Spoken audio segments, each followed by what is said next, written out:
ഈ കഥ പറച്ചിൽ കൂടുതലാണോ നാട്ടിലെ ആളുകൾക്ക്? അത് എന്ത് പറഞ്ഞാലും കുറച്ച് നീട്ടിയേ പറയൂ അങ്ങനത്തെ ഒരു അതെ അതെ അതെ. എന്ത് അഭിനയിച്ചും കാണിക്കും. മോണോ ആക്ട് ഒക്കെ ഉണ്ട്. മോണായിട്ടൊക്കെ ഉണ്ട്. അല്ലാതെ നമ്മൾ ഇങ്ങനെ ഇരുന്നങ്ങ് പറയുമല്ല. ആ എന്തെങ്കിലും ഉണ്ടെങ്കിൽ അത് കറക്റ്റായിട്ട് അഭിനയിച്ചൊക്കെ കാണിച്ചേ പറയുള്ളൂ.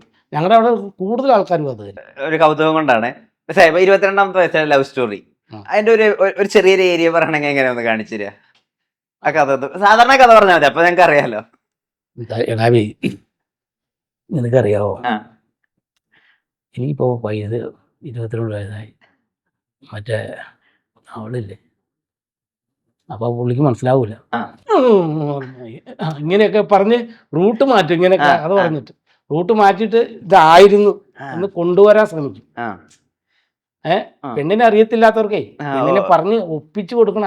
അപ്പൊ എനിക്ക് പെണ്ണെ അറിയില്ല, അപ്പൊ പെണ്ണിനെ പറ്റി ഒന്ന് പറഞ്ഞു. ഇത് മനസ്സിലായില്ല. ഇല്ല, മനസ്സിലായില്ല. ഇതെന്നാ ഞാൻ പറഞ്ഞു, എടാ തോമകളീനറിയോ? തോമസ് അളിയൻ തോമസ് അളിയൻ.